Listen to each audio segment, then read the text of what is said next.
Hello, Ponderers. I love that. That's our little hashtag, Ponderers. That's really So, cute. I know we're here at the pond, and look who we caught up with, Watson Rose, and we know her as Susanna Augustine, and she's our guest tonight. And I have to tell you, Watson, if you were on the fan page, everybody's like a buzz, like they're crazy for this. This is like perfect timing. Yep, I love it. I'm so glad. Yeah, see, episode 6, it was a big one. it was. It was, and I can't wait to, like, dive into it. It was so good. No pun intended. No pun intended. So, Mhm. even before we, like, get started on all that, can we, like, hear about your journey to getting this part? Like, how it went about? Absolutely. From my understanding, it was a bit of a process finding some of the new characters. I believe I was actually the last actor that they saw for the role of Susanna, and yeah, the second I got the breakdown for it, reading through the character, I was really struck by all the similarities that we had. And I just kind of, for the first time since I've been working in film and television specifically, I really had a sense that I understood who the character was. With that being said, anytime you audition for anything, you can feel that way as much as you want. It doesn't really mean that much. So you just do the best job you can and hope for the best. But with this one, I felt really strongly about this character from the second that I read her. I really empathized with her. I understood where she was coming from and how I saw her. And so I knew I wanted to have a really strong audition, just to get out there and to feel proud of my own work. So I called up my acting coach. I wanted someone that really understood my work and my process as an actor to work with. So my wonderful acting coach, Sophie Ann Rooney, she drove to my house on a Sunday, help me with this audition. I was submitted fairly late, so I was filming over the weekend. My first day on set was supposed to be like the following week. So I was kind of coming into it like, okay, they're probably going to go with someone that auditioned before, but I'm very excited to be being seen for this opportunity. How lovely. So my acting coach came over, we knocked it out, and then I sent it out into the universe and kind of forgot about it for a week. And I think it was 2 days before the long weekend, I was at work and I got the call and they were like, hey, so are you free for a chemistry read tomorrow? And I was like, you haven't cast it yet? The character's supposed to be on set in a week. Oh my goodness, this is so fast now.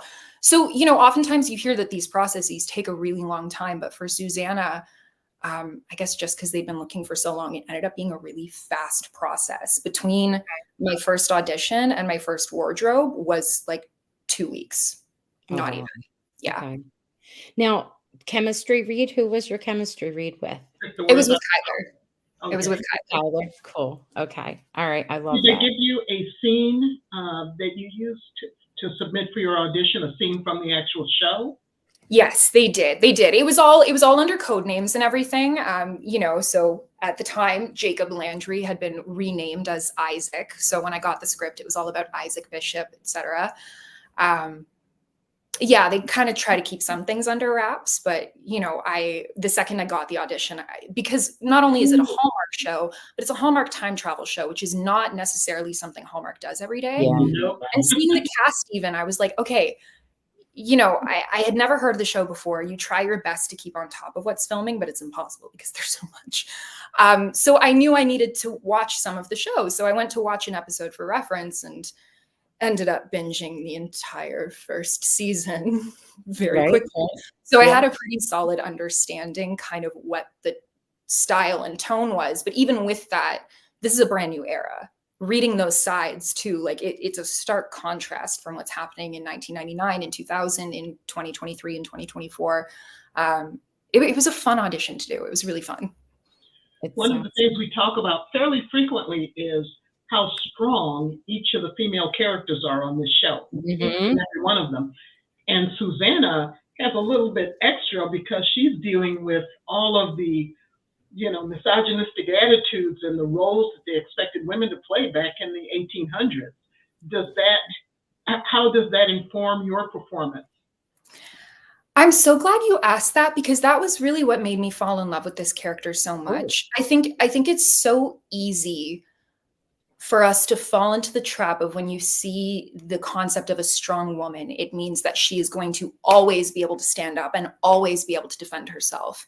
And that's not necessarily the case. And what really intrigued me about this character is she is undeniably strong. She is so intelligent. She is so far ahead of her time in terms of the skills that women have. You know, at the time, she wouldn't have had any rights. She couldn't own property. Right. She could, all of those things. She had no rights. But even then, she knew how to read. She knew how to write. She has all of these incredible talents. But at the end of the day, she is still a woman in 1814.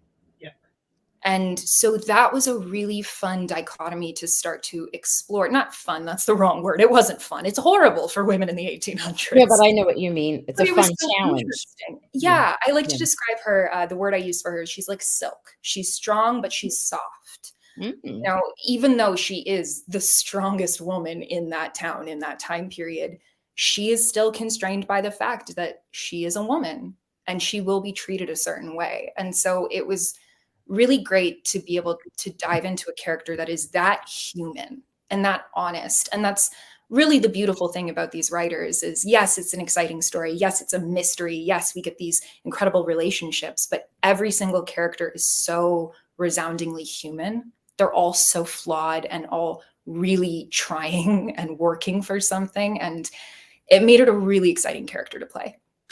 And I love that you and the writers also, though, write it that she, despite those challenges of being a woman in 1814, they figured out a way to include in your character ways to deal with it. Like you were telling Kyler's character, Kat, how to, you know, if you want to make it around here, girl, you need to act like a man or dress like a man. I forget the exact dialogue, but you were giving her the tips on how to survive in this era. Smart to dress like a man, yeah. At the time period, being on the road as a woman alone, you don't do that. That's not a good idea. No. Meanwhile, Susanna's always on the road alone, you know. Yes, that's true. Alone, or, yeah. Look, I think we all give advice we don't necessarily take. Yeah. All right. I wanted to share with you before we move on to some of our other questions, just what some of our guests here are saying, our fans rather. Barbara's saying, couldn't imagine a better Susanna. Thank you. I love her so much. I love this character. Panda Cat says, thanks for coming. Thank you. This one's a good one. Margaret says, first time we saw Susanna and figured out she was a healer, I was like, you are a good witch or are you a bad witch? I understand why you would feel that way. She's a very suspicious lady and there's still a lot we don't know about her. It's true. Tony says, welcome, Watson. Your character is so complex and charismatic. Thank you. And then what's here? Kimberly is saying, welcome, Watson. All I can say is the scene with you and Kyler in the white dress splitting two before Cyrus was amazing. I know. That was fabulous. I have that marked down because how fun was that to film? It was a lot of fun. And, you know, it speaks so much towards the strength of our creative team as well. I mean, that episode in particular, our director for that episode, Grant Harvey, Michael Bowman, Tom Best, our director of photography, they had such a strong vision, and Grant knew what he wanted, but he still gave Kyler and I a bit of space to play and figure out the exact movement and how we would move with the fabric and all of that. It was really fun. It was really fun. And, you know, even as Susanna in the moment, like, it's a very serious moment. We're playing a trick and we have to be serious about it. But I found the character finding the joy in it too, of that little nitpick of revenge there. Like, yes, we got you.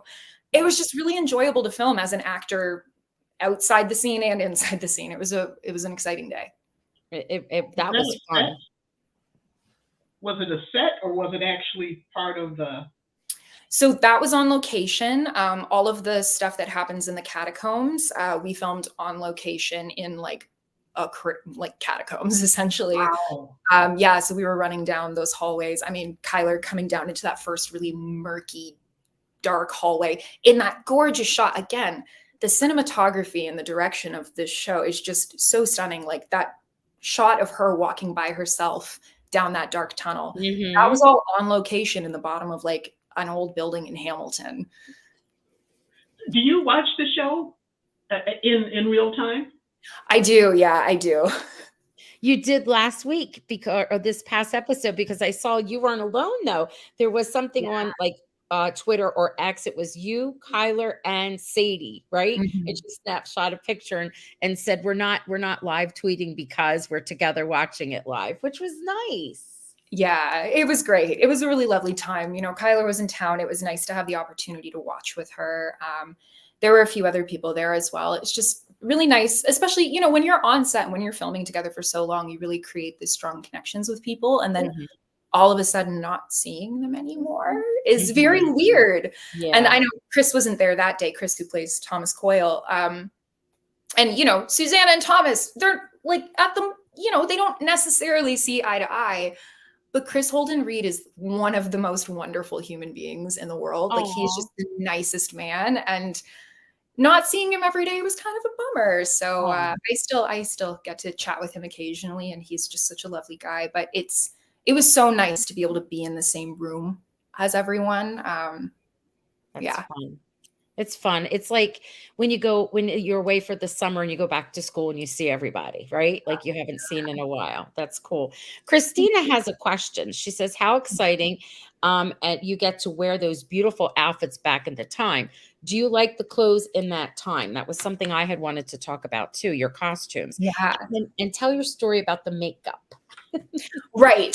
So that time period, I was really excited to step into the early 1800s. I actually have a very long history of working in period pieces. Ooh, Back when I okay. was a young university student, I worked at a living history museum, Fort Edmonton Park. I worked on the 1920s street for a while. I worked in the early 1900s street. So I'm used to being in a corset and the different types of period clothes. Even my acting degree, when I was studied in the UK, and I did specifically a classical theater program. So corsets all the time, Oh, everywhere. wow. And I didn't know that in the early 1800s, the corsets were shorter because Yes. everything was an empire waist. So I Yeah. was wearing a corset throughout the entire show, Oh but I could gosh. still mostly breathe. Okay. Great. But the costumes themselves, they're so beautiful. The wardrobe team is so incredible, and they pay such amazing attention to detail. All of the fabrics they were using are based off vintage designs, if not actual vintage fabric. They're using the vintage patterns and, you know, making them so we can get in and out of them without a team of 27 people, which is very important. But they really work hard on those costumes. And I know, yeah, it was just really exciting to be back in that world. Also nice for my family. You know, when you're an actor, sometimes you play different types of roles, and for your parents, for your aunts and uncles, it could be a little hard. So I think everyone in my Yeah. family was Yeah. just really excited to see me in like a nice 1800s little Regency era number, get a little Bridgerton, Pride and Prejudice Yeah. out there.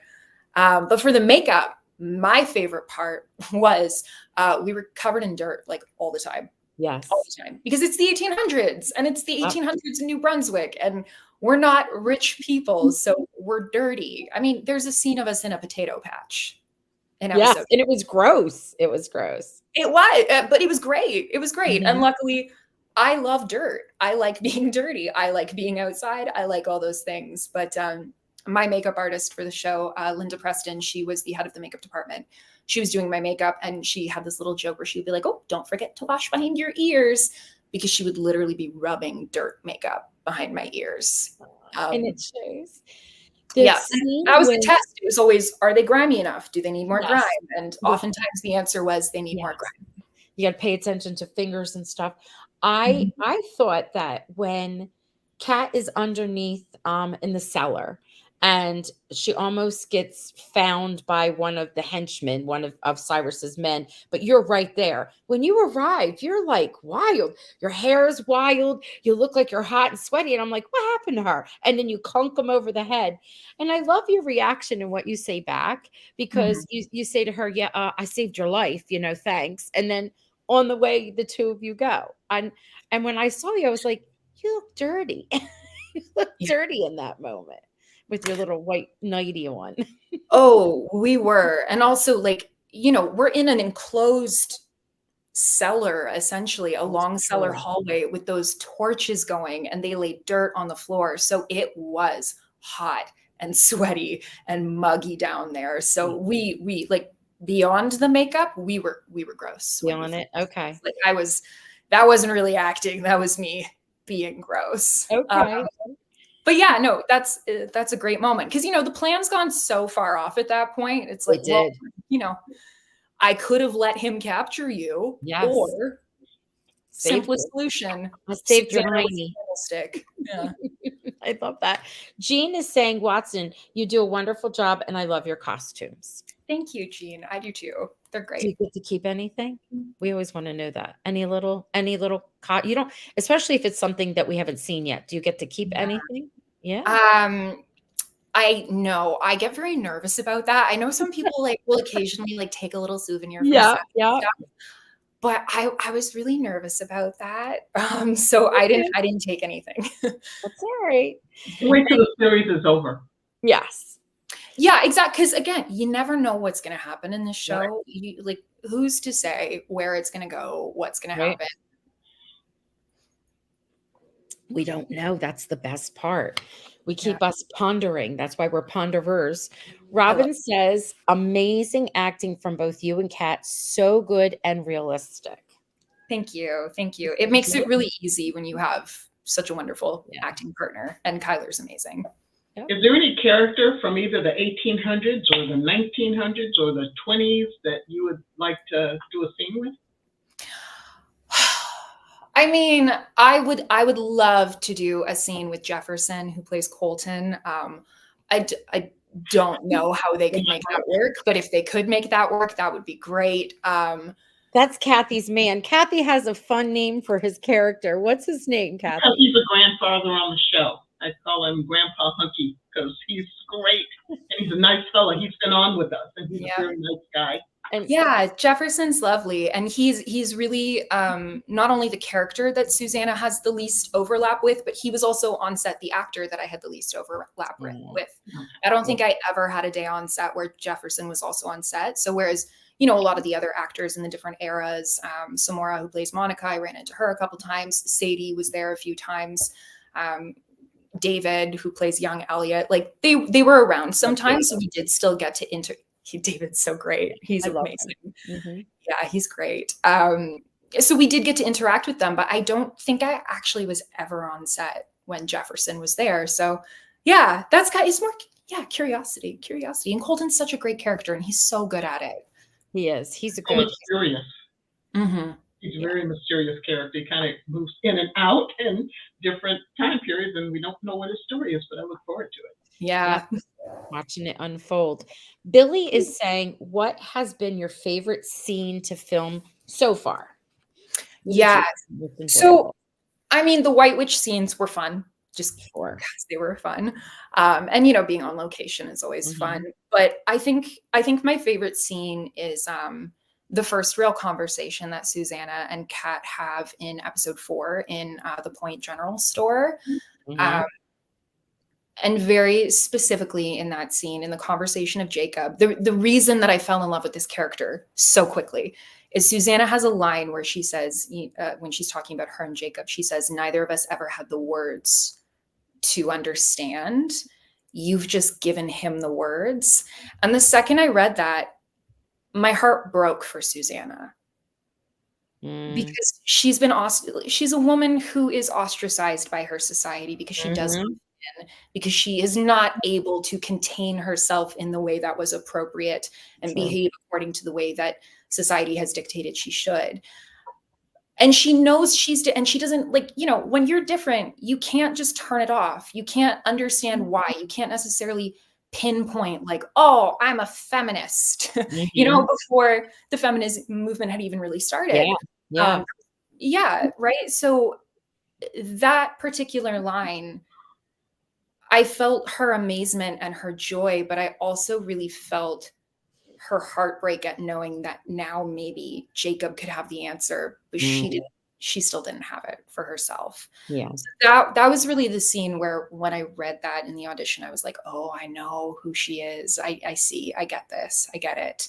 And then being able to actually get it in this space and film it with Kyler and the director of that episode too, Shamim is such an incredible artist. She is she herself, like she writes and she's a director on films and everything. And like, she really understood where the character was coming from as well. So she was able to really like pinpoint the moments that she wanted to pull out in that scene with us. So yeah, I really loved that particular scene, but it's a good scene. Yeah, I will say, like, episode 5 and 6 had a lot of really fun things happen that were like big and chaotic and exciting. But in terms of like little moments, I think that was the one for me.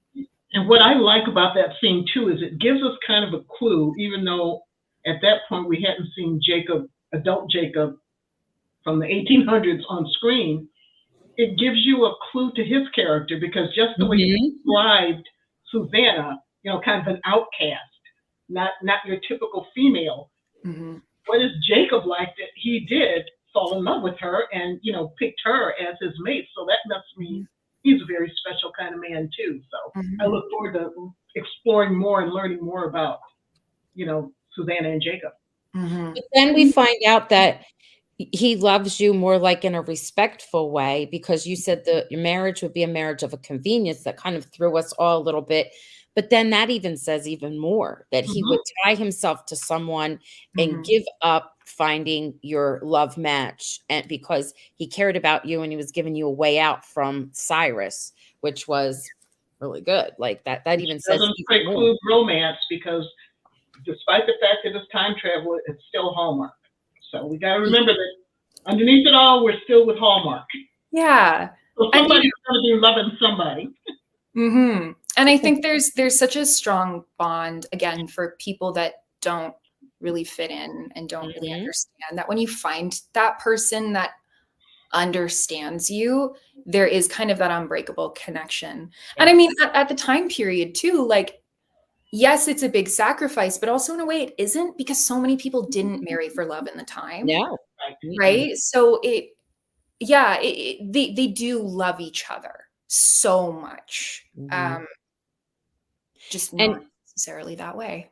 Your character was very protective of him too. When she was talking to Kat, like, what about Jacob Landry? Like, you wanted to know why she was mumbling his name and who exactly she was and what she wanted with him, which again, it told us a lot. I feel like we know so much about him, but we haven't even really seen him. I mean, we saw him twice and he hasn't said a word. 2 scenes, and one he was like unconscious in. I really get kind of an Outlander vibe though. From Susanna and Jacob, because, you know, Susanna appears to be some kind of healer, and, you know, she's very wise and very strong. And poor Jacob, well, he got the whipping on the back, so that automatically reminded me of Outlander. So which I love, which is also time traveling. So my dream is that by the time this series ends, every character, young, adult, teenager, whatever, all ends up in the same scene. I don't know how they would do it or what it means, but I would love it if you could all, you know, interact with each other. Be together somehow. Yeah, that would be quite the scene. Oh my goodness. Yeah. Angela has a question for you. She says, so aside from your parts, do you not actually know the whole episode until you watch it? So we do cast read-throughs before we get to the episode. So we do. And I know every actor has their different process for it. So I believe like Sadie and David, they don't read the scripts beforehand. I unfortunately have no self-control and I love a mystery. So the second I would get that email in my inbox with the next script, it didn't matter what I was doing. I was not doing it anymore. I was sitting, I was reading, I was making notes, I was highlighting things. I have binders for every episode with like color-coded sticky notes. I identified all the mysteries. I was like tracking the horse at the beginning. I'm a fan of the show as well. So, all right, I'm loving this. Jan has some comments, questions too about going back to the scene in the I guess it's the cellar. I don't know if everyone came in at the same time, but just to say again, that was filmed on location. It was an actual home or building, right? Yes. Yeah, it was a building. So when you get the lights in there and everything, it just like over time it'll heat up. We did have like open flame safety meetings for everyone. There were firemen on location, all of that. You have to, right? Because film sets, you have to keep it safe Yes. for people. Sure. But yeah, it just over time, the longer you spend filming, the hotter it's gonna get. But when we were outside, it depended on the day. Depended on the day. Mhm. For example, in episode 2, when Susanna rides in on the horse and Mhm. swings the cat onto the horse and everything, Mhm. that was a very lovely sunny day. It was a lovely day. I was outside. Had my sunscreen on so I didn't get a tan. I got a burn. I got burned. I had a nice little modesty rough burn. It Yep. was wonderful. Um, Mhm. but that day was lovely. And then as the season got later, it's Canada. It got cold. In So the night. yeah, and especially when you're on the beach, you're running and stuff, but there's wind Yes. whipping through, and it's cold. It's cold. Did you have to learn any new skills for the part? Did you already know how to ride a horse? It had been a long time. It had been a long time, but they set you up with lessons and everything. So I was able to meet with the horse wranglers, Sue and Rick, absolutely fantastic people. They work on everything. They work on everything in Toronto, but they're absolutely lovely. Had an opportunity to work with Kansas, the horse that I was riding, Wow. just so I kind of understood her. She understood me. It was great. That was just really lovely to do as well, to have the opportunity to go and do that. I had to wear one of my petticoats so that we could Mhm. make sure that I could actually, do the Oh, slide off the horse and practice like pulling cat off the horse and everything. So I had like my sweater and my jeans with my petticoat over top with my riding helmet and going around the track practicing the move. But yeah, it was great.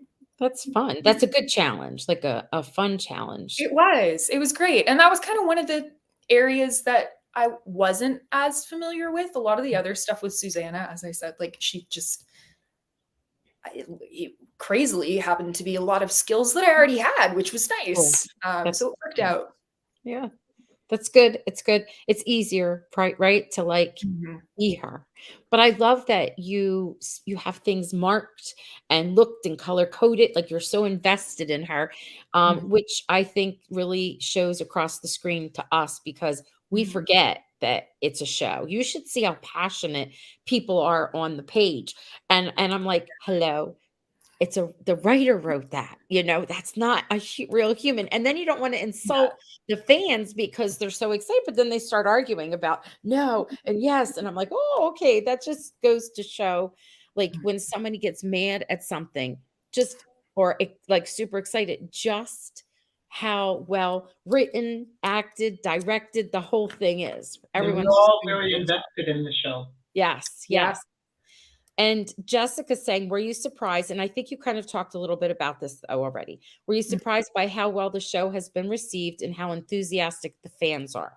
And you did say some, but if you wanted to address How it. well Yeah. it's been sustained in season 2. We knew it was big in season 1, but season 2 is Mhm. meeting that same excitement, if not surpassing it.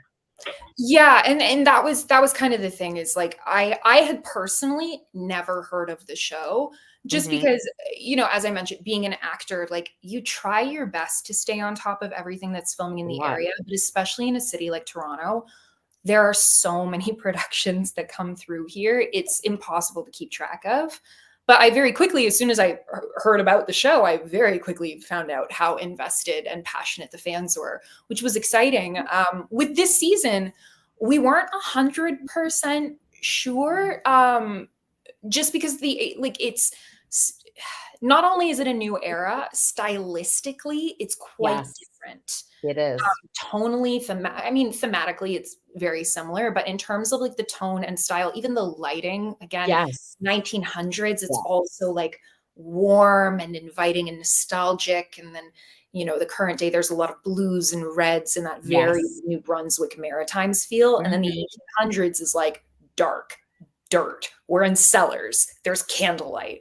So that was kind of the thing that I wasn't sure how it was going to go and how it was going to be received, was, will the fans respond the same way now that we're going off a whole Mhm. other direction here? But it's been great to see people responding to it however they want to. And I mean, like, everyone's opinions are valid. Just trust that the writers have a plan, and like they They know what do. they're doing, and they work really hard on this, and they're really good at their jobs. They Yeah. are. I find it interesting that in season one, when they switched time eras, it was just kind of not what you call brief, but they were there and then they popped back. And it seems like this season they're focusing a lot longer Yeah. on the scenes in the 1800s. It could almost be its own little show that that they're focusing on, and they're weaving this whole thing that we know nothing about, and it's driving us crazy until we do figure out what's going on. I hope they will answer some questions by the end of season two. I don't want the show to end, but if they can answer some questions, solve some mysteries as we go into season three, that would be great. Yeah. And I mean, even in real life, like, what's life without a little mystery, you know? I know. There's some things that can remain to be seen. Roxanne is the journey person. I'm the destination person. I pick up a mystery and I go to the back to see, how does this end? Okay, now I'll start at the beginning again. So yeah. Well, I love the whole unraveling of anything. I have two questions to ask you that are about the show. So I'm going to try to word them so that you could just answer them without having to say you can't, say something. So you just answer to the best that you can. Okay. One is there's a healing balm. So Susanna makes healing balms and herbs and whatnot. We see you rubbing that into the wound and whatnot, because then it's gone. And even Kat's like, yeah, that's gone. It's disappeared. What does Susanna use? Like, what do we know that she's using? Yeah, so it's a balm based off what is called the 9 warts charm. Okay. And the 9 warts charm is an old English healing charm. It's not, it's just a medicinal cure to things. It uses 9 very specific herbs mixed together that are meant to have healing properties. So that's what she is mixing. She's mixing a salve, essentially. It's just a collection of herbs with a wax base. In practice, what it actually was, we referred to it, the props team referred to it very affectionately as pesto, because it was basically beeswax and oil, like mixed with a whole bunch of herbs in it, and it smelled green and like pesto, and it was green and like pesto. But yes, it's a healing balm that she's spreading. And I think they're using it on Jacob's back. We don't know. No, I said I wonder if she's going to be using it on Jacob's back. He could use a little balm back there. No, he could use a little something back there. Yeah, even a bandage. I don't know, Band-Aid. A Band-Aid. maybe more than one. Maybe more than one. But it wasn't invented yet. No Band-Aid yet. Now, also, I know that we saw you journaling, and you have these journals. So, what can you tell us about the journals? Well, Susanna, I mean, she's a healer, right? So she records what she's finding in the woods, the different uses for them. So you may have noticed that when she's journaling, there's a diagram of a berry on one side. Yeah. She's keeping track of what it is that she finds and what it could be used for. Okay. So sort of like your own little medical journal, right? Like your own. Yeah. Okay. Pretty cool. I love this. Journaling is not in the family. Look, you got to keep track of what's around you, because one day you rub a specific herb into someone and they're better, and the next day you rub something else and maybe they're not better. So you got to keep track of these things. You got to write them down or forget them. Oh my gosh. Donna is asking you a personal question. Are you from Canada? I am. I'm from Canada. All right, cool. And this one, I was thinking this too. When you were doing the scenes on the horse, or at any time, do you have a stunt double, or are you doing this all on your own? No, so I did have a stunt double. Yeah. Essentially what the goal was with me on the horse was working it up to a point where we could get it enough speed that we could get that shot. But in terms of, for some of the wider shots, the speed that they have to go at, it's not really safe for anyone involved. So specifically the stunt double that was on the horse, Jenny, we had 2 stunt doubles that day, Jen and Jenny, but she herself, like, she's an equestrian. She rides horses all the time. So yeah, for when she like comes tearing in, that's the stunt double, just to make sure that, we don't accidentally trample a camera operator or, Kyler, the directors. Yeah, you want to keep people safe. And, there were conversations around like, are you comfortable doing it, etc. And like, because there are always options where if you're not even comfortable coming in and doing it a certain way, they at the end of the day, their main priority is to make sure that everyone is safe. And the entire team was really great about that. But yeah, we had some excellent stunt doubles that day to help us with some of the faster paced moments. Cool. I love it. Next time you're with the powers that be, tell them the fans would love to see a blooper reel. We've been asking. Yeah. Yep. There are some good ones. There's some good ones. Do you have any favorite behind the scenes fun things that's going on with all of you? Yes. So, I mean, look, everyone is lovely. Everyone is lovely.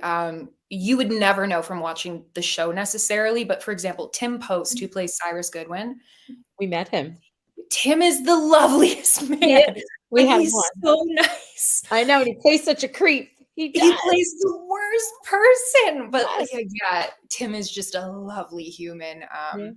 So everyone offset, like we all just get along really, really well. But my favorite thing that happened behind the scenes is I recently adopted 2 cats, and I actually adopted them from set.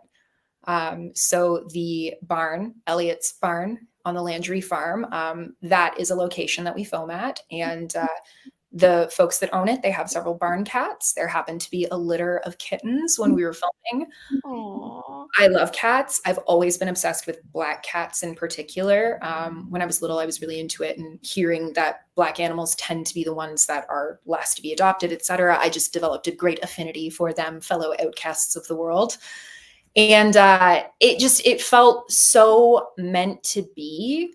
Loving black cats, playing a healer, and coming to set. And my very first day on that location, we were in the lunchroom, which is inside the barn, and I was petting one of the little feral kittens that was like 4 months old, Tabby. And the owner of the barn, Doug, came out and he just asked, he was like, do you want to see something cool? And I was like, ooh, that's very cryptic, but I would love to. And he came out holding this tiny little black kitten. She was 6 weeks old, and she like crawled onto my shoulder, and immediately I was like, oh, I love her. I want her. And it turns out that they had actually adopted a couple kittens out to other people. So my hairstylist on set, Blake, he had taken home a cat before as well. And inside the barn, she had 1 litter mate that was in the barn and 2 litter mates that were outside. I guess the mom had started moving them during rain and then stopped, but they were really closely bonded. So I asked if I could take them home. It's good to take 2. Wow. Yes. Yeah. It's good to take 2. You're supposed to take 2. And they're the best cats. I love them so much. But yeah, they're my set souvenirs. Yeah, I did take something from them. Yeah. I took 2 kids. I love this. This has been so lovely. I mean, you've gone over and beyond answering all of our questions. Maria, no, it's not. Is it Maria? Maria T, maybe. Thank you for being here, Watson. You're a wonderful addition to the cast. Susanna has become one of my favorite characters. She's strong and mysterious, but has a beautiful vulnerability. Yeah. She's pretty great. She's pretty great. Is. I'm very, very lucky and so grateful to have had the opportunity to play this character. It's been a really amazing experience, and yeah. Now, we don't ask everybody because we did last season, but we've been forgetting, Kathy, to ask this question to our guests. Last season, we would say, when we get to the end, is there a surprise that surprised you? And they would say, oh yeah, I was shocked. You know, that kind of thing. So when we get to the end of season 2, were you surprised by the ending? Yes and no.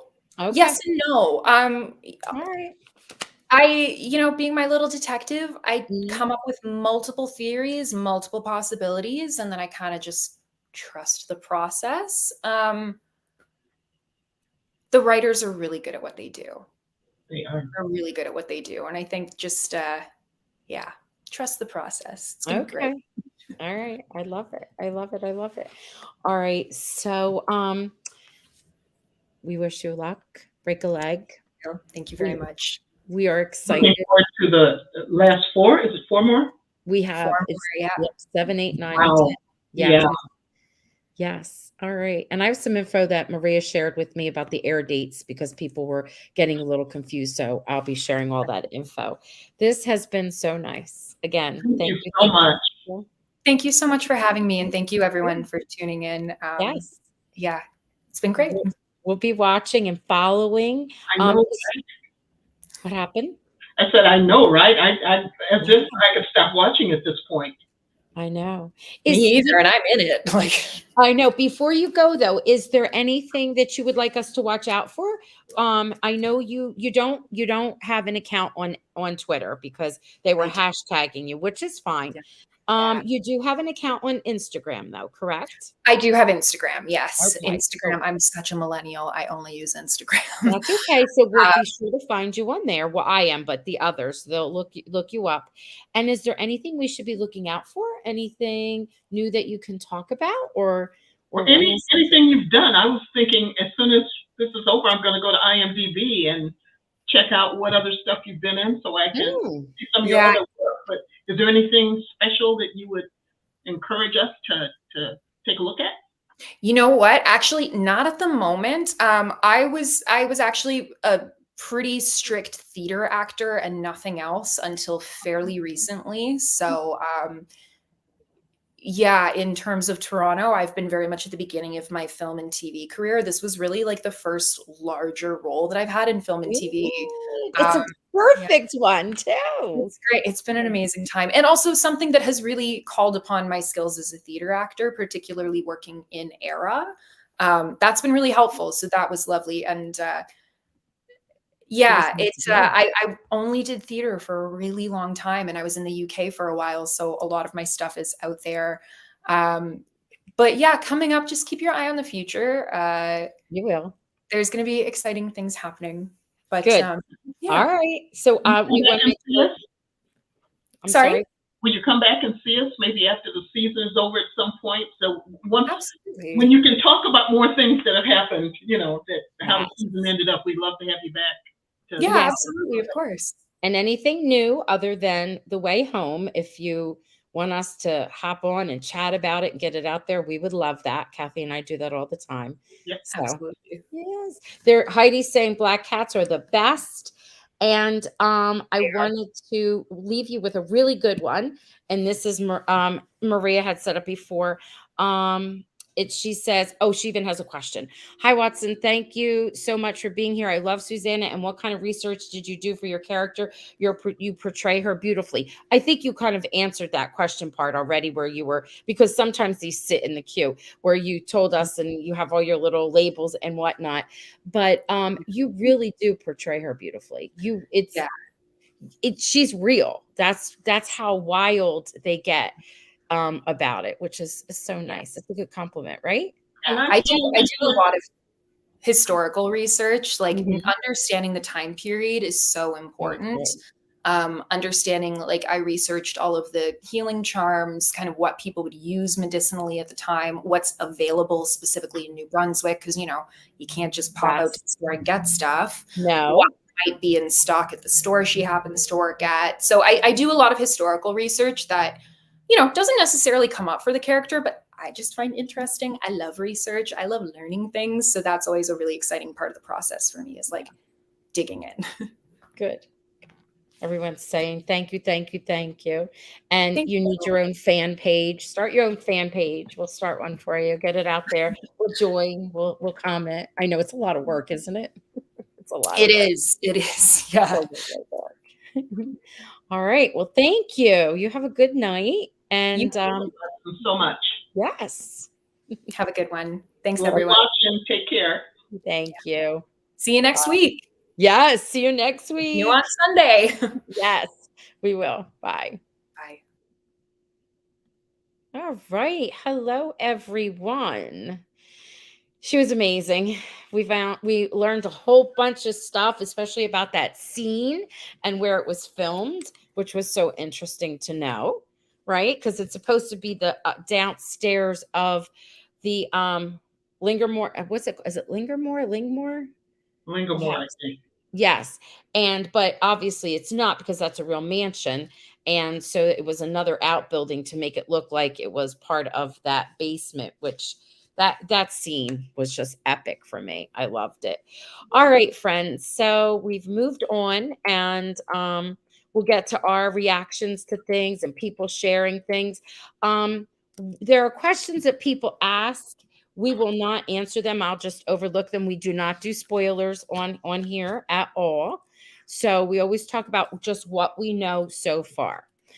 So if your question isn't answered, we see them. We just move on. All right. Now, before we get started on what we wanted to say and our thoughts and whatnot, Susanna was amazing. Watson is amazing, rather. Yeah. I wanted to tell you some news. So I know a lot of people are looking at the IMDb, the one that's not the professional. So it's not always accurate. It has a lot of little mistakes here and there. So one of the things I wanted to point out is the last 2 episodes. So the last episode, well, the episode 9 will be on the what is that? The 20, I forget now. Um Hold on. I wrote it down. 17, it looks like on the one date they said 2 of them would be on, and they're incorrect. So the very last episode is on the 31st. That's number 10, and number 9 is the week before. So how they have it set up in the IMDb, that's not the pro, is not correct. What's the name of our podcast so you can subscribe? Okay, we'll get to that. That kind of stuff is so funny to me. I'm not making fun of you, Connie. I'm sorry. Sometimes I laugh and it seems rude, but I laugh because I feel like it's so obnoxiously everywhere on the page. Like I don't want to beat people over the head, but I feel like we do because it's like the thousand times people are asking the questions. Christine is telling you it's everything about Hallmark is the channel and on YouTube, and it's streamed through YouTube. The podcast part of it is called Kathy and Chat with Kathy and Roxanne. So, but it's found on everything about Hallmark, but it's all over our page. So here's the thing, and this is the thing that I find interesting, and this is a housekeeping thing. How is it that when you get on the page, in order to get on the page, you have to agree to the rules? So once you agree to the rules and you come on, there's a welcome notice. And part of the welcome notice says there's a podcast, and it tells you to go up to guides where you can click and join. Nobody listens. It's her name. It's actually her name, Watson Rose Annette. Oh, I do post it. What? I'm sorry. No, I wish you posted it each Tuesday during the day on your page. I do. I do twice on Tuesdays. Yes, I do. It's there. It's there. You have to understand we have 17,000 people. We have approximately 3,000 types of interaction a day because I look at the analytics. And it depends on how your news feed is set, but we always post it and it's always in featured. And again, if you're up at the top, you'll get it. You are no longer receiving notifications. You should go back and check it out. Either maybe you changed your something with your own account, and that's what happens. Yeah, Heidi said, yeah. What's this? It's like the Apple licensing info that we'll just all click through. I know, but unfortunately, when that happens, then people get mad. Why isn't my post posting? Why is it just sitting pending? Did I do something wrong? It's so hard on us. People ask me these kinds of questions, and you know what I want to do? Ignore them because there's like millions of them when all the answers are right there. And I had said before, if you really want to find something, go up into the search and you got to put in the correct words though. Like, let's say you wanted to know something about Susanna. You could just type in her name and see what comes up. Susanna Augustine, see what comes up post-wise. If you wanted to do the podcast, you could just write podcast up there and see what pops up. You want recipe, write recipe, and it pops up. The other thing that's very helpful too is that when you go to post, right away these things pop up, and one of them is rules, and if you click it, it shows you all the rules. So what's it say? I get notified about it each week under my Facebook notifications. Yes. Yep.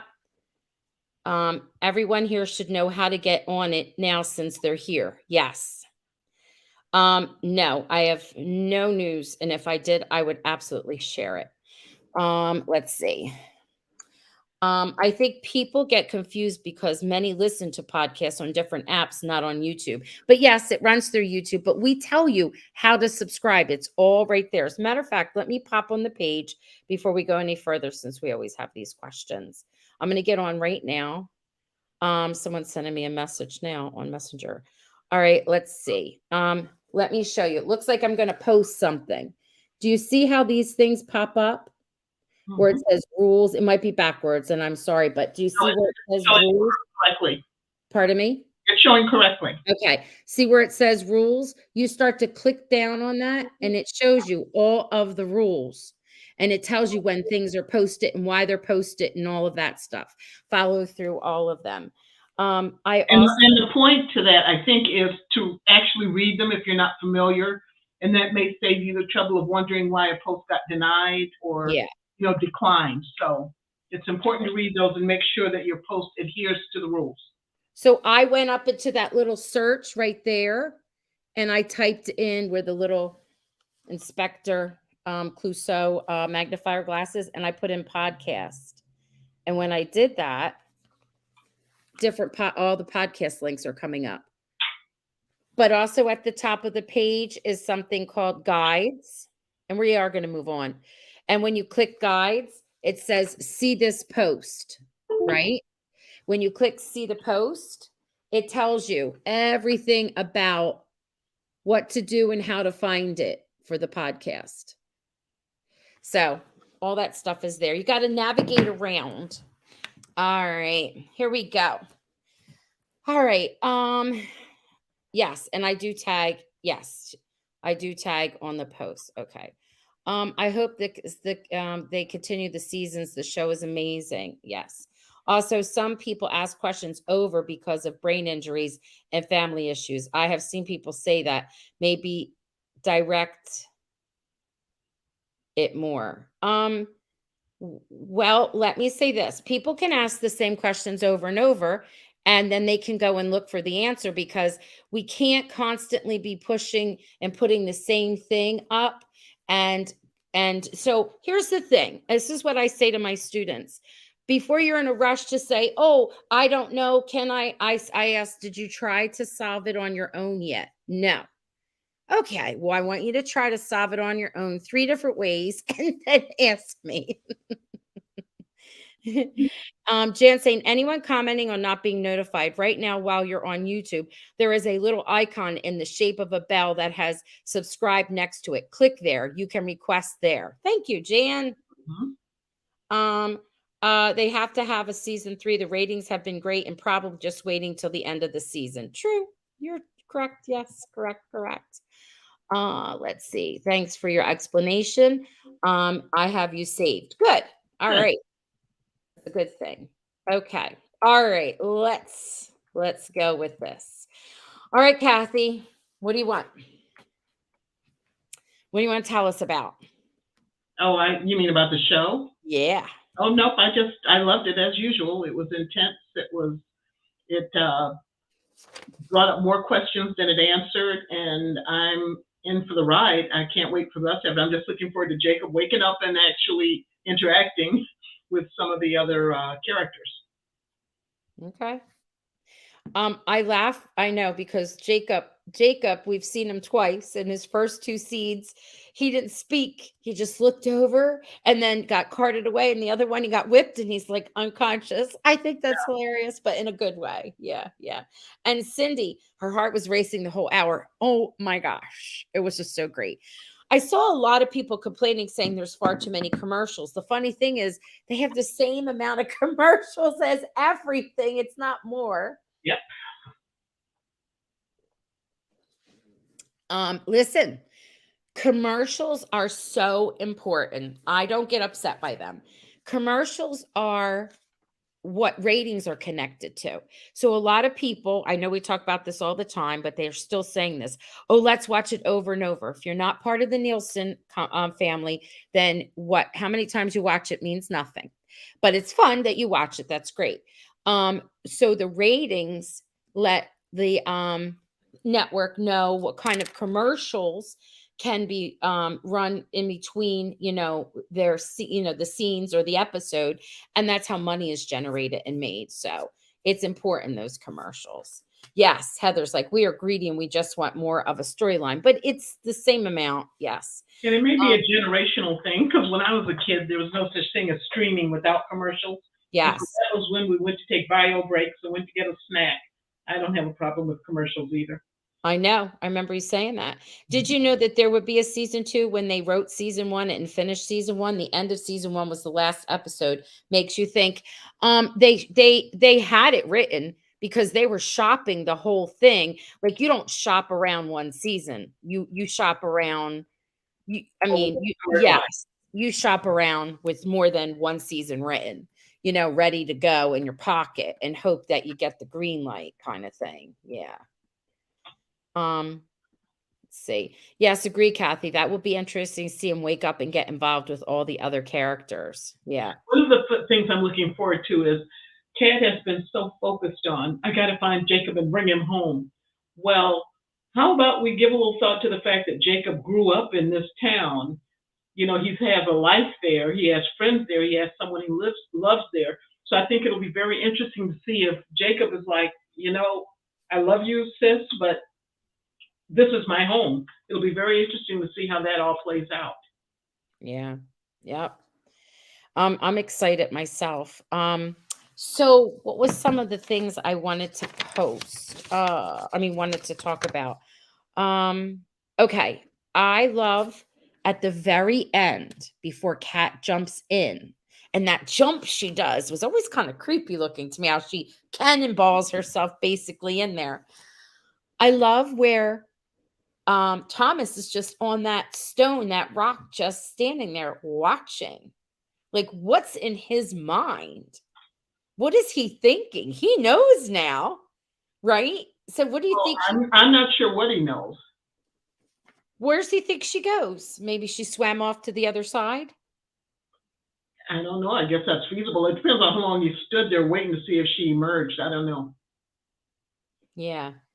I'm also I like the part where Susanna, we were talking about this with Watson, where Susanna comes down and her hair is all wild and she's all hot and she clunks over the head with the candlestick, one of, Goodwin's guys. And she's like, I just saved your life. And they run off and she goes, where are we going? And she goes, I know this like the back of my hands. And she's like, the cellar and the tunnels. And she goes, very matter of factly, yeah, because this is where Thomas and my father smuggle things. Just so matter of fact that her family, they're smugglers. So she's a long history with Thomas, doesn't she? Mm-hmm. Yeah, I know.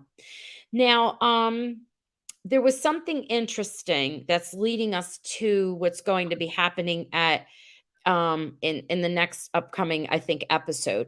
And that's when, back in the present time, Elliot and Alice are working as a team trying to get that newspaper out for Kat. And Alice finds the article from 2007, and it has a little post-it next to it where it's flagged about what happened to Evelyn's house. It was like trashed for whatever reason. And I'm thinking that that might have to do with that mystery where she keeps coming back later on, and people think Elliot's a liar. Oh, he didn't say that she kept coming back. He should have known and blah. It's not that. It's that it didn't really happen yet. So when she first came back, that's all he knew. She came back to that one time. He didn't realize she kept coming back. He's like, you're back. Oh my gosh. So it's not like he could just tell stuff. See, I don't really think Elliot's evil. I don't think so either. I know, but so many people do and think I don't think that's it at all. And you can't just tell someone, you can't just tell Dell. Someone's like, why didn't they just tell her? They tried to. Kat, in the very beginning of that, where it ended in season 1 and it started in season 2, she says, I know what happened to him. And she gets upset. We've made so much progress. She shuts her down. Don't do this to me. And so she realizes her mother can't handle hearing anymore. I'm sorry, I'm shouting. They've tried. So not telling her is to protect her, because when you think about it, how illogical is that? Right? Yeah. Yeah. Jacqueline is saying she doesn't think he's he's evil either. Yeah. You think they had a party when Elliot was house sitting? Maybe. Yes, she lost a shoe. We know that that's going to wind up being something. That's a piece of evidence that they're going to find somewhere, some way, back and forth. And probably blame Susanna for it. Yes. Oh, and I love this. Yes, I saw that too. The psychic making that phone call saying she saw him. I wonder who that was and if we'll ever get to see who it was. Yeah.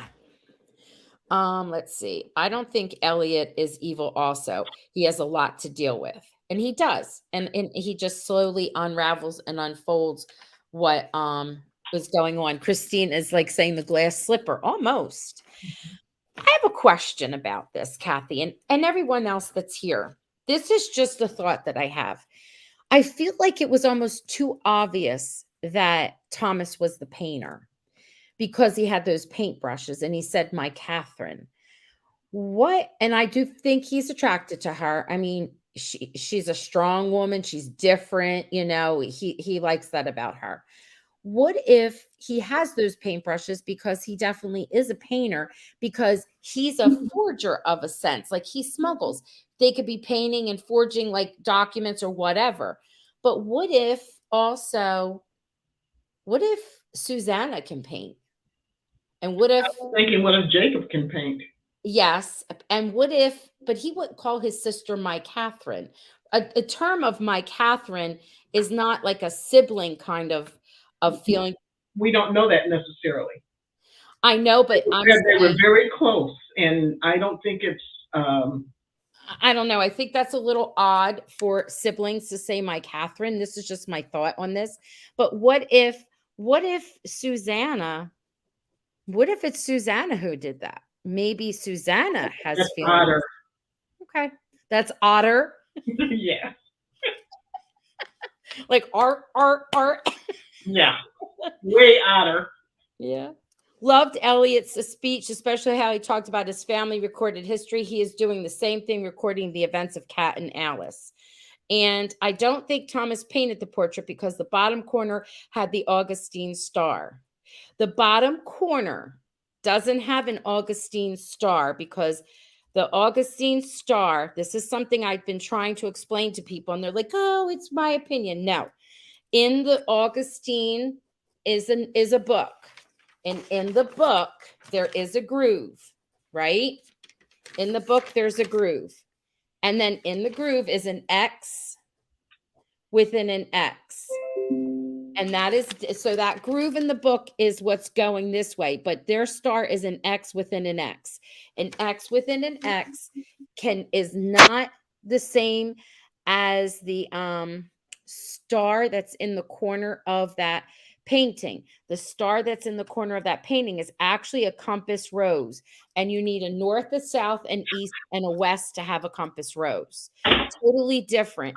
The other one, when they're both the same points. I think it's 8 points, but you have to have a north, south, east, and west. You have to have a cross. So they're not the same. They are totally different. And Cindy thinks that the painting is something romantic looking. I tend to agree with that, especially the way she's sitting. Yeah. Yeah. The Augustine looks like a compass. Nope, it doesn't. It's not a compass. The compass one is the painting on the painting. A compass has to have a north, south, east, and west. You're talking to a social studies teacher here. Yeah. Let's see. Yes. And then the end, him finding that key, that was amazing. Mm-hmm. I liked it too. I wanted to mention something else. I didn't do a close-up this week, and I talked about the smuggling. There was something else that was rolling around in my head that I wanted to mention, and I don't remember, but that's okay. There was just a lot. What was your favorite in last night's episode? Oh, the whole driving Cyrus nuts scene. Me too. It was like he was having a very bad acid trip. It was, and I love that. Dawn, sorry, I opened a new book of questions. I don't remember. What was your question, Dawn? Or is your question about the rose or the whatever? No, I don't know. Let's see. Robin's saying Thomas could definitely be the artist as he's going to have more as a part of the whole story, and I think he has special spot in his heart for Kat, as just his looks. That's true. I feel like he's attracted to her. Absolutely do. But and he could be the painter because we saw him with the paints, but we could also get a little surprise. You never know. I agree, Roxanne. They may be another reason Susanna has to marry for convenience. If she did have feelings for women, she definitely could never admit that publicly. True, not in that time period. Nope, nope. How would Thomas know how to place Jacob's Polaroid in the painting? It's not there. That's not a Polaroid up there. I mean, it looked like it from the one shadow and people thought it, but that's not what it is. My favorite was when Kat told Susanna not to let Thomas order her around. I know. He just looked. I love how he took her hand and he drug her in the house and she's like, why do I have to go down there? He's like, go down there. You want to find him? Go. And he shuts the door. He really wants to help out. I love this. The fact that Jacob took a picture of the key is that why it was he was taken to the 1800s? Oh, He no. was taken to the 1800s because that's where the pond. Thank you. Needed him to be. Yes. That's one thing I've picked up from this. You don't just jump in the pond and go where you want to go. You jump in the pond and the pond takes you where the pond wants you to be, which is kind of scary, but you know, it is what it is. Yeah. You jump in the pond, you take your chances. I get you. I wanted to say this, and Lillian found it out and said it for me, and I thank you, Lillian. Yes, Kat running, and then we see the shooter, and he would have shot her right in the back, and she'd be dead. But he hits into him, and he goes, "Apologies." Like he was running the whole way, and he had his hand on his gun, but it was to take out anybody that would possibly hurt her. Yes, I know. Yep, me too. Let's see. My Catherine is something that has love and meaning into it. It does. Like when the father said to her, my Catherine, I could get that. My Catherine. I just don't get a brother sister saying my Catherine. I don't know. We'll find out. Hopefully, maybe. What happened? I said, we'll find out. Hopefully, maybe. I know. Lucy saying she loved the scene with the two women in the white dresses. I know. I thought that was fun. I thought that it was funny when he thought Kat had Susanna's face. And oh, look, they're all like, it's so romantic how protective he was. And this one is, I don't think Thomas shot her. I think it was someone else. He said he shot her though. And then that was clear in that episode. But she came out of the water. She could have surprised him. He may not have known what it was, you know? Yeah. I feel like Colton saw the painting in the house, and that's why he's saying it. I agree. And it kind of stuck with him as he's looking at her. He's like, my Catherine. Like he knows about that painting somehow. Also, what if you think there's anything hidden behind the painting? Something else? You know how they would do a painting? She took the painting down, didn't she? Yes, but like a painting under the canvas. Oh, could be. Yeah. Yeah. Let's see. Okay. I didn't get how Jacob goes missing. Kat goes back to 1814 and drops a key that Jacob then picks up before he goes missing. It's some weird circular loop. No, he already had that key. He had always had it and he put it in a jar. They were just showing us how he originally found the key or took the picture of the key. Right. He found a lot of things and kept them in a jar, and she would constantly go through his stuff and look at all his little savings, and the mom, instead of getting rid of it out of his bedroom, she put a lot of it in the basement. And when Kat first came back, she was mad. Everything's gone. And then she found it all in the basement. Remember that? Yeah. Mm-hmm. Yeah. I think Kat is going to go to the tunnels under the mansion in 2024. Okay. Pretty good. Yeah. Yeah. There's something hidden under everything, in the guitar, everywhere. Well, Watson Rose and I were talking with Kathy, and she was saying that there's a meaning to many things, but the writers like to also play with us and tease us by putting things all over the place. And we just got an answer where someone said, is there meaning behind all that blue, that blue, that blue? And she told us it's maritime. It's that area. That's why it's all in blue. That's why they keep it blue with the reds, because that's the time of that era then. So, yeah, let's see. I'm waiting for in the current time for something to be found behind one of those loose fireplace stones, maybe. Yes, yes. Many people are feeling the same way. Let's see. Sorry, Kathy, but let's go. Tomcat. Yeah, I wouldn't get my hopes up. No, no, no. I feel like there's going to be a bit of tragedy either with Susanna or with Thomas. I feel like somebody, I keep saying this, is going to wind up sacrificing their life for the lives of Kat and Jacob. Jacob. Mm-hmm. Yeah. Anna wants him to take another bath in the pond. Yes. And it will happen even if brief. Okay. It's true. And I was also thinking that Vaughn is their name. Vaughn's character is Casey. No, Cassidy. Is it Cassidy or Casey? Why do I always get that wrong? Casey. Casey. I feel like Casey is something from the future. Not something, someone from the future. Like something about that storyline is from the future somehow. I'm really, really, really, really excited to see that. I agree. There doesn't seem to be any coils in Port Haven in the current century. Yeah. Dawn says, I noticed when rewatching both seasons that young Cat was wearing the same necklace that grown-up Cat wears and also a butterfly necklace that Alice wears. Yeah. You know, that question about coils, we don't know that there may be somebody who's married who doesn't have the Coil last name, but still may be descended from a Coil. You never know. Yeah. Jan doesn't like my idea. Wow. She really doesn't like it in all caps. Okay, Jan. I don't know which one it is, Jan. I threw out a lot. Tell me which one. Donna says, I agree, Roxanne. I think they will be from the future too. Okay. And yes, we all heard about it being Alice's daughter. I know, and it would go back around and around. Who knows? We get to see. I kind of hope they don't get too travel-y. I mean, it's after a while it becomes like a gimmick, and I'd rather let's resolve what's going on right now. We got enough going on with the 3 time periods we got now. So unless they're setting this up so that they resolve everything this season and then season 3 can focus on the future, I'd rather not even, my mind can't handle that. Okay. I like, we get to see more of Noah. Alice is in, I think, somewhere, and Noah's with her. Are they in the Goodwin house? I forget where they are in the previews, and we saw them together. I don't remember.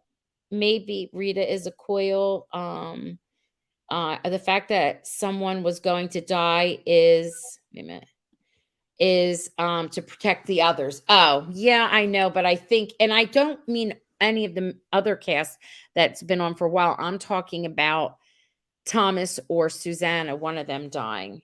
Do you think that fellow in the cafe is a piece of the puzzle? That's what I was just saying. He's her love interest, and it looks like they're hanging out next episode. I think if Jacob goes to 2024, it will be because he has to leave if they're after him. I like that he's grown up. That makes it easier for him to come to the present time, because then, it would be easier to explain what happened and what down with him and whatnot. I really do think we will see him in 2024. I wanted to tell you that besides having Watson Rose on, that we also have another special guest that happens to be with me. And it's the wig.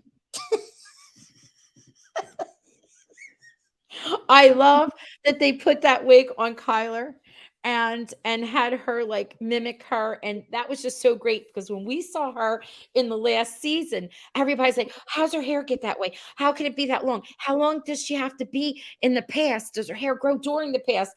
No one said, oh, she probably has a wig and that's and runs around. That's how that whole white witch thing came about, which is great. I loved it.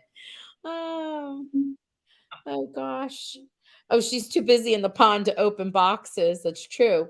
Let's see. Let's see, I want to read that. I like that. Someone's talking about Yeah, how did they keep it on? That's a question we'll have to ask Kyler. We have so far seen the pattern that they go back to their old time that they came from. Okay. Do you think they really have bobby pins in 1814? Why were there bobby pins? Oh, you mean how do you keep The those wig on? Yeah. Yeah. I understand what you're saying. You're saying is going to die. I have come to like those characters. I know. I know. I know. And what's this? Where the wigs? Oh, good Lord. Yeah, they had them in Oh, the 1700s, the geez. 1600s. There were wigs. There were wigs back in ancient times. So in Egypt and Mesopotamia, they would shave their heads because of lice, and they wore all kinds of gorgeous big wigs. Yes. Yeah. Yes.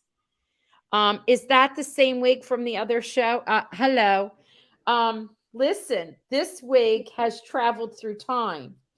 It first appeared in the like late 1800s, only to travel back to the 1814s. So it's been around. I think it was worn by I don't know, a character named Elizabeth.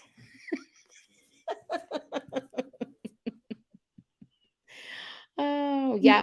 They had combs in them now. I have a couple. Yep. This one doesn't have, actually, this wig has sort of like these little tags and things, like it's laced in. Okay, enough about the wig. Okie dokie. I wanted to end on this note before we all go.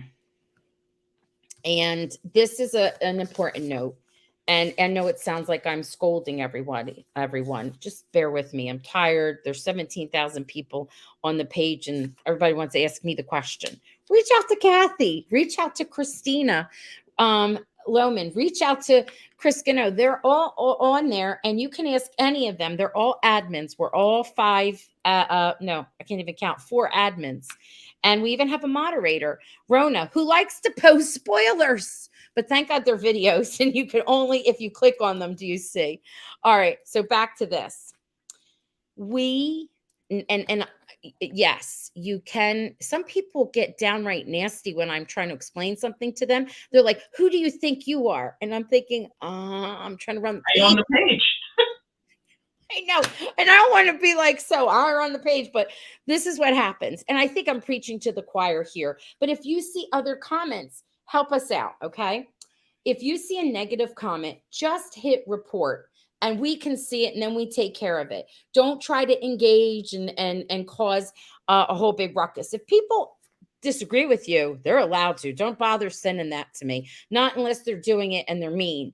But the thing that is a no, and if I see it, because I already put a warning and I left it out there on purpose to see other people could read and see and say, oh, we shouldn't do this.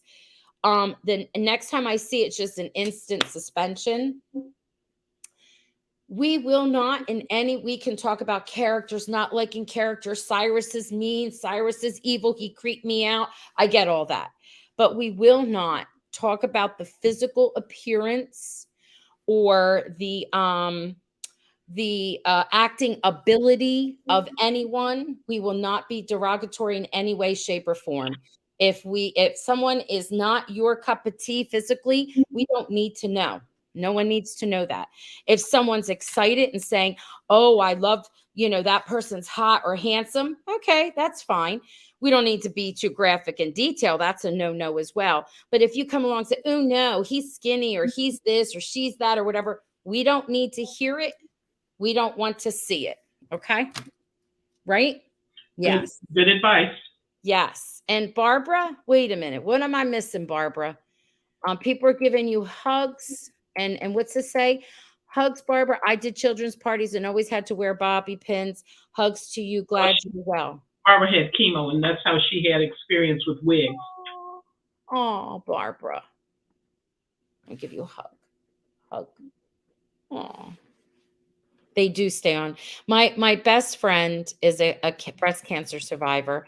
And then I wouldn't even call her a friend. I call her family. It's a colleague of mine, but she is family. She's a breast cancer survivor. And I have to tell you, blood, sweat, and tears kept on those wigs. You literally sweat kept them on, Yeah. Yeah. All right, friends. Yes, you can say he's hot. Yes, you could say Thomas is hot. We want to respect everybody. Yeah. So it's just we don't want to Object. demean anyone and we don't want to objectify anybody. You know, we're watching the show because these folks are giving us a darn good storyline, good acting, and so you know they're actors. So you know, they're some of them are nice looking, some of them are character actors. So let's just respect people. That's all it comes Yes. down to. Respect people like you'd want to be respected. I know. I have to say, in my experience from all the different actors, females and males that I've talked to, and I don't ask them this question, but it comes up. I know people can be narcissistic. I get that. And it takes all kinds, and all professions have narcissism in them.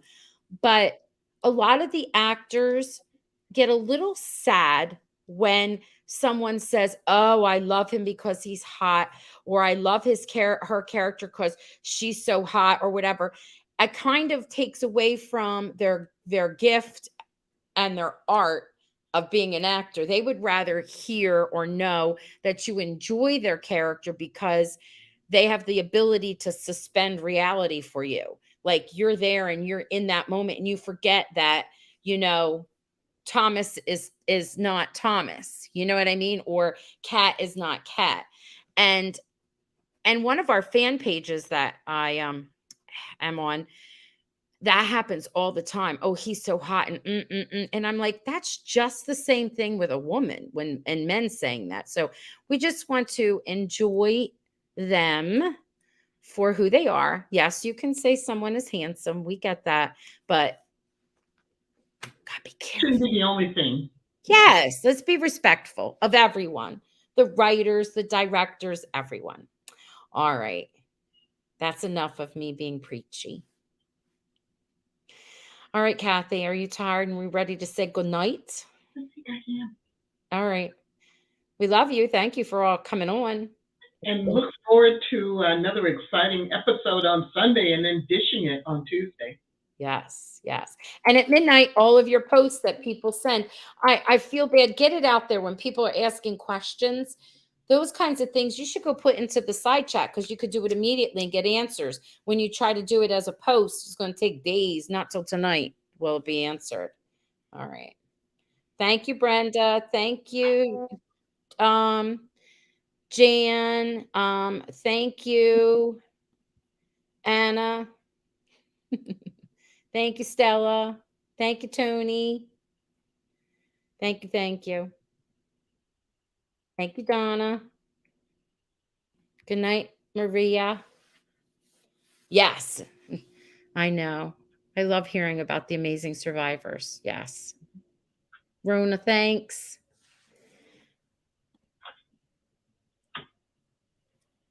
The chat gets confusing. I don't even look at the side chats, Angela. You don't even have to. It just flows. I don't even bother to look. I got one time I clicked on there and I was like, oh my God, there's like 19. That's just somebody responding to someone. You don't have to look at that. All righty. Kathy, what are you doing? Say good night. Good night. My little mouse says good night. Why can't I end the stream? End it. Yes. Bye.